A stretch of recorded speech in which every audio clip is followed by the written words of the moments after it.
Hello friends, welcome to Chauhan 4. Today we'll be taking some basics of stereographic projections. As you know, we require stereographic projection for the structural analysis of any deformed area where we are using these stereographic nets. We are collecting lot many data from the field for the planar structures, for the linear structures, and then how to find out overall the regional deformational pattern of any area. For that we require stereographic nets.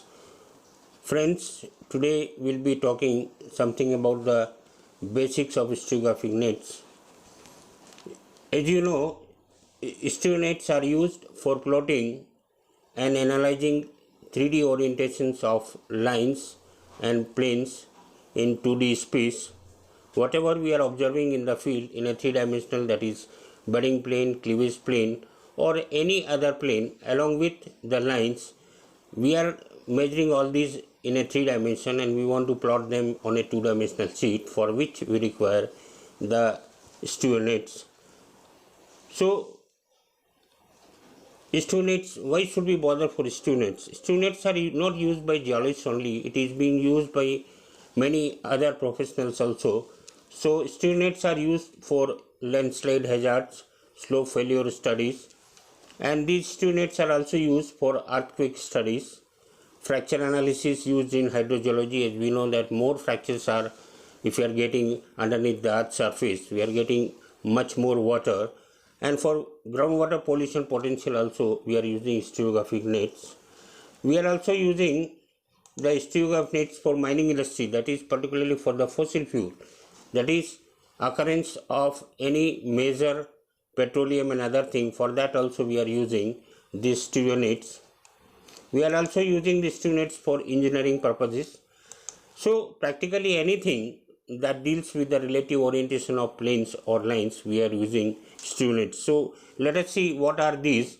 So stereonets are of two types, and which we are using for equatorial projection or stereographic projection nets.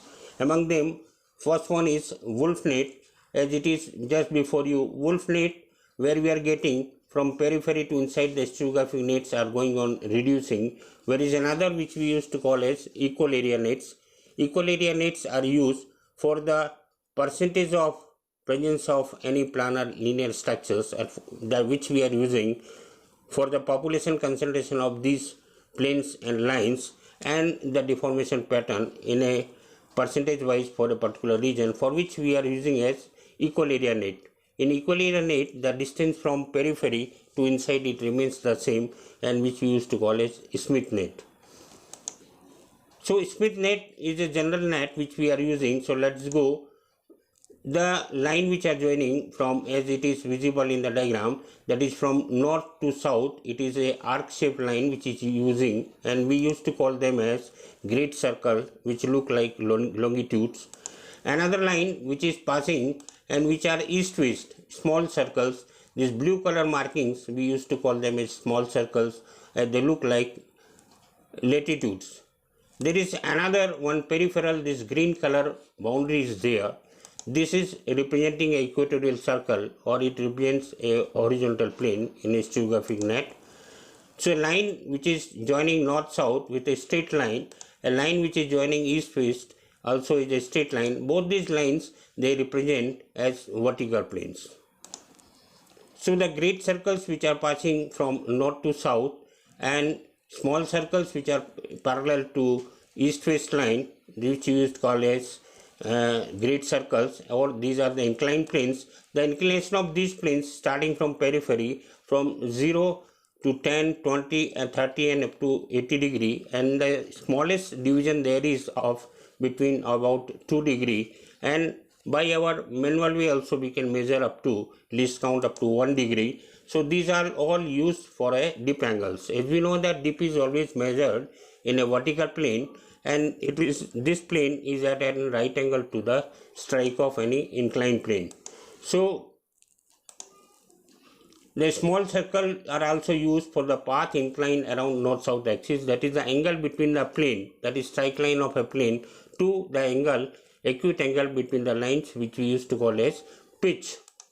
So this we are measuring from in the northern hemisphere from 0, and it is 90 degree on the eastern side. Same way, the lines and planes are also plotted on histogram by combining these great circles which are used for the particular planes and the small circles which are used for the angle between the plane and the line.